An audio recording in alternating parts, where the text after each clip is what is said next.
حضور صلی اللہ علیہ وآلہ وسلم سے 1000 سال پہلے یمن کا بادشاہ طب حمیری تھا۔ ایک مرتبہ وہ اپنی سلطنت کے دورے کو نکلا۔ 12,000 عالم اور حکیم اور 1,32,000 سوار، 1,13,000 پیادہ اپنے ہمراہ لیے ہوئے اس شان سے نکلا کہ جہاں بھی پہنچا اس کی شان و شوکت دیکھ کر مخلوق خدا چاروں طرف نظارے کو جمع ہو جاتی۔ یہ بادشاہ جب دورہ کرتا ہوا مکہ معظمہ پہنچا تو اہل مکہ میں سے کوئی اسے دیکھنے نہ آیا۔ بادشاہ حیران ہوا اور اپنے وزیر اعظم سے اس کی وجہ پوچھی تو اس نے بتایا کہ اس شہر میں ایک گھر ہے جسے بیت اللہ کہتے ہیں۔ اس کے اور اس کے خادموں کی جو یہاں کے باشندے ہیں تمام لوگ بے حد تعظیم کرتے ہیں، اور جتنا آپ کا لشکر ہے اس سے کہیں زیادہ دور اور نزدیک کے لوگ اس کے گھر کی زیارت کے لیے آتے ہیں اور یہاں کے باشندوں کی خدمت کر کے چلے جاتے ہیں، پھر آپ کا لشکر ان کے خیال میں کیوں آئے؟ یہ سن کر بادشاہ کو غصہ آیا اور قسم کھا کر کہنے لگا میں اس گھر کو کھدوا دوں گا اور یہاں کے باشندوں کو قتل کروا دوں گا۔ یہ کہنا تھا کہ بادشاہ کے ناک، منہ اور آنکھوں سے خون بہنا شروع ہو گیا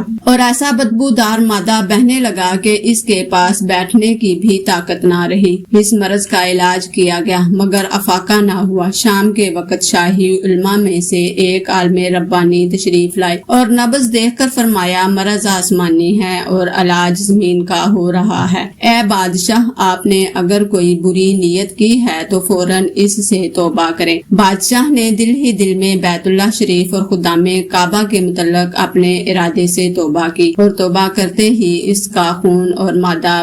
بہنا بند ہو گیا، اور پھر صحت کی خوشی میں اس نے بیت اللہ شریف کو ریشمی غلاف چڑھایا اور شہر کے ہر باشندے کو ساتھ اشرفی اور ساتھ ریشمی جوڑے نظر کیے۔ پھر یہاں سے چل کر مدینہ منورہ پہنچا تو ہمراہ علماء نے جو قطب سماویہ کے عالم تھے وہاں مٹی کو سونگا اور کنکریوں کو دیکھا اور نبی آخر الزمان صلی اللہ علیہ وآلہ وسلم کی ہجرت گاہ کی جو علامتیں انہوں نے پڑھی تھیں ان کے مطابق اس سرزمین کو پایا۔ باہم عہد کر لیا کہ ہم یہی مر جائیں گے مگر اس سرزمین کو نہ چھوڑیں گے۔ اگر ہماری قسمت نے یاوری کی تو کبھی نہ کبھی نبی آخر الزمان صلی اللہ علیہ وآلہ وسلم تشریف لائیں گے تو ہمیں بھی زیارت کا شرف حاصل ہو جائے گا، ورنہ ہماری قبروں پر تو ضرور کبھی نہ کبھی ان کی جوتیوں کی مقدس خاک اڑ کر پڑ جائے گی جو ہماری نجات کے لیے کافی ہے۔ یہ سن کر بادشاہ نے ان عالموں کے واسطے 400 مکان بنوائے اور اس بڑے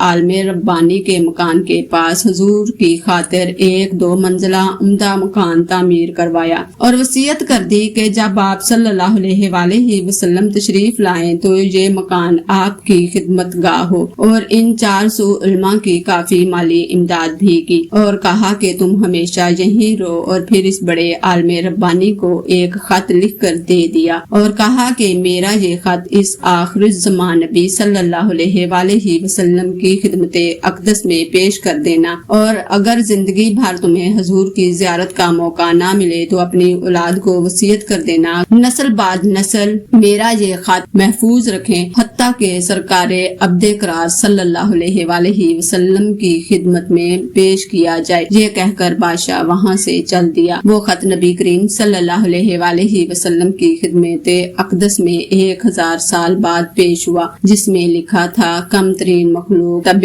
اول حمیری کی طرف سے شفیع المذنبین سید المرسلین صلی اللہ علیہ وآلہ وسلم، اما بعد اے اللہ کے حبیب، میں آپ پر ایمان لاتا ہوں اور جو کتاب آپ پر نازل ہوگی اس پر بھی ایمان لاتا ہوں، اور میں آپ کے دین پر ہوں۔ بس اگر مجھے آپ کی زیارت کا موقع مل گیا تو بہت اچھا و غنیمت، اور اگر میں آپ کی زیارت نہ کر سکا تو میری شفاعت فرمانا اور قیامت کے روز مجھے فراموش نہ کرنا۔ میں آپ کی پہلی امت میں سے ہوں اور آپ کے ساتھ آپ کی آمد سے پہلے ہی بیعت کرتا ہوں۔ میں گواہی دیتا ہوں کہ اللہ ایک ہے اور آپ اس کے سچے رسول ہیں۔ شاہ یمن کا یہ خط دست بادست ماں وصیت کے اس بڑے عالم ربانی کی اولاد میں سے حضرت ابو ایوب انصاری رضی اللہ تعالیٰ عنہ کے پاس پہنچا اور آپ نے وہ خط اپنے غلام خاص ابو لیلہ کی تحویل میں رکھا۔ اور جب حضور صلی اللہ علیہ وآلہ وسلم نے مدینہ ہجرت فرمائی اور مدینہ کی الوداعی گھاٹی